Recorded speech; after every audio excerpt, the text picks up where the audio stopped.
Shalom, salam damai. Kita langsung baca dari kitab Keluaran bab yang ke-15 dengan judul Nyanyian Musa dan Israel. Pada waktu itu Musa bersama-sama dengan orang Israel menyanyikan nyanyian ini bagi Tuhan yang berbunyi, "Baiklah, aku menyanyi bagi Tuhan, sebab ia tinggi luhur, kuda dan penunggangnya dilemparkannya ke dalam laut. Tuhan itu kekuatanku dan mazmurku, ia telah menjadi keselamatanku, ia Allahku, kupuji dia, ia Allah Bapakku, kuluhurkan dia. Tuhan itu pahlawan perang, Tuhan itulah namanya. Kereta Firaun dan pasukannya dibuangnya ke dalam laut, para perwiranya yang pilihan dibenamkan ke dalam laut Teberau. Samudra raya menutupi mereka, ke air yang dalam mereka tenggelam seperti batu. Tangan kananmu, Tuhan, mulia karena kekuasaanmu. Tangan kananmu, Tuhan, menghancurkan musuh. Dengan keluhuranmu yang besar, engkau meruntuhkan siapa yang bangkit menentang engkau. Engkau melepaskan api murkamu yang memakan mereka sebagai tunggul gandum. Karena nafas hidungmu, segala air naik bertimbun-timbun. Segala aliran berdiri tegak seperti bendungan. Air bah membeku di tengah-tengah laut. Kata musuh, aku akan mengejar, akan mencapai mereka, akan membagi-bagi jarahan. Nafsuku akan kulampiaskan kepada mereka, akan kuhunus pedangku, tanganku akan melenyapkan mereka. Engkau meniup dengan taufanmu, laut pun menutupi mereka, sebagai timah mereka tenggelam dalam air yang hebat. Siapakah yang seperti engkau di antara para Allah, ya Tuhan? Siapakah seperti engkau, mulia karena kekudusanmu, menakutkan karena perbuatanmu yang masyhur. Engkau pembuat keajaiban. Engkau mengulurkan tangan kananmu, bumi pun menelan mereka. Dengan kasih setiamu, engkau menuntun umat yang telah kau tebus. Dengan kekuatanmu, engkau membimbingnya ke tempat kediamanmu yang kudus. Bangsa-bangsa mendengarnya, mereka pun menggigil. Kegentaran menghinggapi penduduk tanah Filistin. Pada waktu itu, gemparlah para kepala kaum di Edom. Kedahsyatan menghinggapi orang-orang berkuasa di Moab. Semua penduduk tanah Kanaan gemetar. Ngeri dan takut menimpa mereka karena kebesaran tanganmu. Mereka kaku seperti batu, sampai umatmu menyeberang, ya Tuhan, sampai umat yang kau peroleh menyeberang. Engkau membawa mereka dan kau cangkokkan mereka di atas gunung milikmu sendiri, di tempat yang telah kau buat kediamanmu, ya Tuhan, di tempat kudus yang didirikan tanganmu, ya Tuhan. Tuhan memerintah kekal selama-lamanya. Ketika kuda Firaun dengan keretanya dan orangnya yang berkuda telah masuk ke laut, maka Tuhan membuat air laut berbalik meliputi mereka. Tetapi orang Israel berjalan di tempat kering dari tengah-tengah laut. Lalu Miriam, nabiah itu, saudara perempuan Harun, mengambil rebana di tangannya, dan tampillah semua perempuan mengikutinya, memukul rebana serta menari-nari. Dan menyanyilah Miriam memimpin mereka. Menyanyilah bagi Tuhan, sebab ia tinggi luhur, kuda dan penunggangnya dilemparkannya ke dalam laut. Demikianlah sabda Tuhan.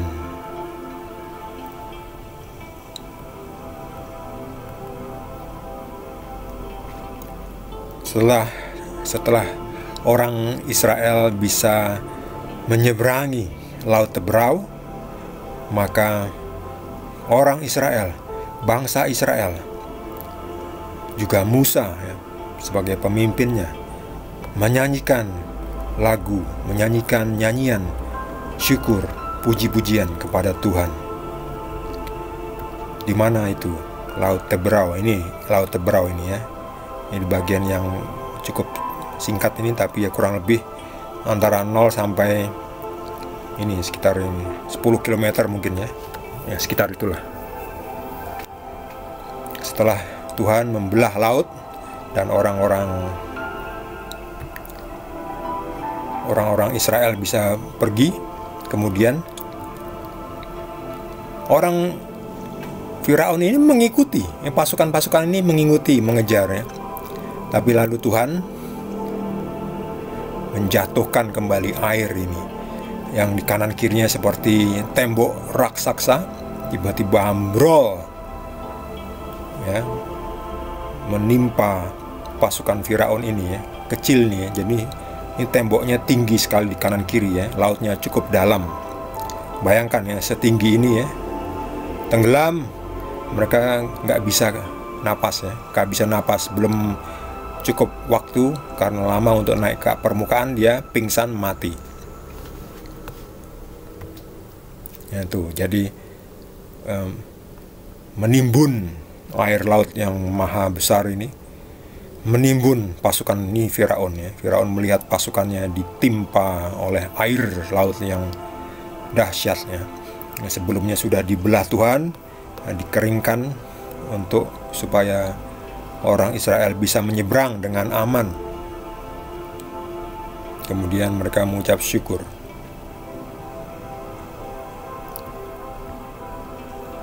Tuhan itulah namanya ya. Jadi Tuhannya orang Israel tuh ya Tuhan.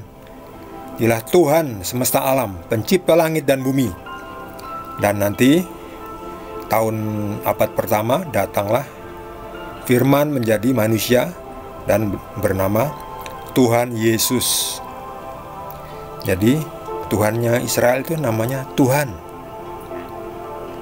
ya, Tuhan semesta alam, pencipta langit dan bumi, pemilik tanah Kanaan.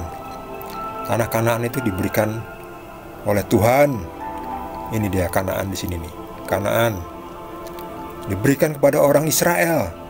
Yerusalem, Hebron, yang sekarang dikatakan West Bank, sebetulnya itu adalah Yudea dan Samaria, itu adalah miliknya Israel. Itu diberikan Tuhan, pencipta langit dan bumi, pemilik langit dan bumi ini, memberikan tanah Kanaan ini, Yerusalem dan sekitarnya ini, kepada bangsa Israel. Jadi siapa manusia mencoba mengusir Israel, itu diberikan Tuhan langsung kepada orang Israel. Jadi siapa yang menentang itu menentang Tuhan semesta alam. Bahaya ya, jangan menentang Tuhan semesta alam. Biarkan Israel tinggal damai di situ. Lebih baik kita kerjasama dengan orang Israel, menghasilkan hasil-hasil yang baik, bukan kehancuran seperti di Gaza sekarang ini ya. Hancur Gaza ya, karena berusaha menghancurkan Israel, maka Gaza hancur. Lebih baik kita bekerja sama dengan Tuhan, dengan umat Tuhan. Tidak usah membenci, sebab membenci itu asalnya dari iblis. Tuhan itu mengasihi, Tuhan itu kerjasama, Tuhan itu mengajari tanggung jawab. Kalau orang yang nggak tanggung jawab, nggak tahu diri, itu otaknya diisi oleh roh-roh kegelapan dari iblis. Sukanya membenci, benci tanpa sebab, pokoknya benci. Kalau nggak suka ya nggak suka ya. Entah Israel benar atau enggak, pokoknya saya nggak suka sama Israel ya. Padahal Israel itu sudah mau berbagi juga ya dengan orang-orang Palestina di sekitarnya ini ya. Tapi Israel masih dibom, dikirim roket oleh Hamas. Itu membuat tidak ada damai. Akhirnya Gaza sendiri hancur. Jadi lebih baik kerjasama. Supaya apa? Supaya yang menang Tuhan, jangan iblis yang menang. Iblis itu senang kehancuran. Musa dan pengikutnya, umat Israel, bernyanyi bagi Tuhan, sebab Tuhan sudah mencampakkan musuh Israel ke dalam laut. Ini dia, dicampakkan ini. Ini Firaun melongo ya. Ini kereta-kereta kudanya kecil-kecil ini ya, kelihatan kecil ya dari kejauhan. Disergap oleh air laut yang ditumpahkan kembali. Firaun dan pasukannya menganggap bahwa mereka akan mencapai mereka, mengejar mereka, membagi-bagi jarahan. melampiaskan nafsu mereka, menghunus pedang mereka, melenyapkan mereka. Malah mereka yang lenyap, ya. Mereka ini Firaun dan pasukannya lenyap. Jadi, siapakah yang seperti engkau di antara para Allah, ya? Tuhanlah sang pemilik bumi ini, ya. Banyak Allah-Allah lain, tapi yang benar hanya Tuhan. Tuhan kita, Yesus. Sabda Tuhan yang menjadi manusia, memiliki tubuh, itulah Tuhan Yesus. Zamannya Musa ini Tuhan masih dalam bentuk roh, ya, roh Bapa, ya, ada di mana-mana. Sedangkan setelah menjadi manusia, Yesus terbatasi oleh waktu dan ruang, ya. Karena hanya dalam satu tubuh manusia Yesus. Makanya harus butuh makan, lapar. Karena jadi daging manusia, jadi tubuh biologis, makanya perlu makan. Bisa berteriak kesakitan, merasa ditinggalkan pengikutnya, lalu berteriak, "Mengapa engkau meninggalkan daku?" Bahkan berteriak kepada Bapa, "Ya Bapa, mengapa engkau meninggalkan daku?" Itu kemanusiaannya Yesus yang berseru-seru, ya. Karena Yesus sebagai manusia itu terbatas oleh tubuhnya, ya. Jadi jelas terpisah secara sementara kepada Bapa di surga, ya. Dia tinggal di dalam tubuhnya yang satu tubuh manusia itu, ya. Sedangkan sekarang Yesus sudah kembali ke wujud aslinya, yaitu wujud bersama Bapa. Ibaratnya es, sebongkah es mencair. Ketika menjadi bongkahan es, itu kita bisa lihat kan, esnya bisa terapung di dalam air, ya, di dalam bak air. Ada es, kelihatan esnya. Tetapi setelah mencair, kita nggak bisa lagi lihat di mana tadi es batunya. Udah mencair, sudah menyatu dengan air, tidak kelihatan. Demikian juga Tuhan Yesus. Yesus ketika menjadi manusia, dia seperti bongkahan es, kelihatan. Tetapi setelah kembali kepada Bapa, Yesus itu seperti sudah mencair, bersatu kembali dengan air yang secara luas pada Bapa yang ada di mana-mana, tidak terikat ruang dan waktu. Itulah Yesus, ya, Tuhan yang menjadi manusia. Ketika menjadi manusia, beliau terbatas oleh tempat dan waktu. Nggak bisa berada di dua tempat pada saat yang bersamaan. Tetapi setelah kembali bersama Bapa menjadi Bapa, Yesus ada di mana-mana, ya.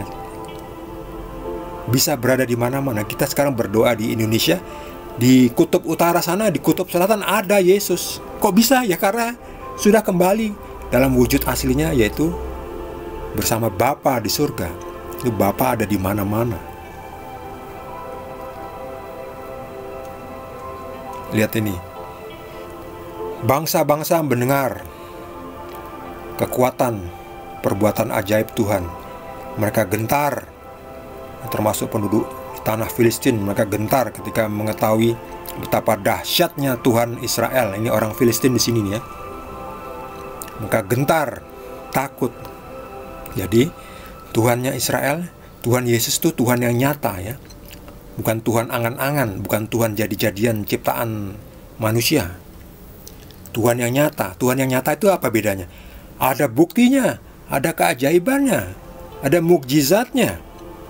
Kalau nggak ada semua itu, ya itu nggak jelas. Tuhan dari mana nggak jelas itu. Tuhan jadi-jadian itu. Ya, tinggalkan Tuhan jadi-jadiannya. Ikuti Tuhan yang benar. Siapa Tuhan yang benar? Ya cuma Tuhan Yesus, nggak ada yang lain. Ini terbukti, disaksikan banyak orang. Tindakannya nyata, mukjizatnya nyata, keajaibannya nyata, dibuktikan. Kita kan butuh bukti, butuh saksi. Kita sudah lihat, kita sudah mendengar kesaksian dari murid-murid Yesus, dari pengikut Yesus, yang kemudian dituliskan di dalam buku Alkitab. Percayalah. Yesus sendiri berkata kepada Thomas, "Thomas, engkau percaya karena engkau melihat langsung saya. Berbahagialah mereka yang tidak melihat tapi percaya." Itulah saya, itulah kita semua yang percaya. Walaupun kita tidak melihat Tuhan Yesus secara langsung, tetapi kita percaya kepada penerus-penerusnya yang bisa dipercaya, yang mencatat buku-buku yang benar ya. Karena ada juga lagi orang-orang lain yang memusuhi Yesus, mereka membuat buku-buku yang sudah diputar balikan fakta sejarahnya ya. Dikatakan bahwa Yesus tidak mati, tidak disalib. Itu jangan diikuti. Itu mereka buku-buku yang salah, jangan diikuti. Ikuti Tuhan yang benar, Tuhan Yesus. Baca Alkitab, cuma Alkitab yang bisa diandalkan. Hanya kebenaran ada di dalam Alkitab, nggak ada yang lain. Bagi saudara yang mendapatkan tambahan pencerahan dari Tuhan Yesus, boleh juga berbagi dengan kita semua. Bagi yang belum subscribe, jangan lupa di subscribe dan juga di like. Kita akan lanjutkan dengan perikop berikutnya dari Kitab Keluaran. Terima kasih. Tuhan Yesus berkati kita semua.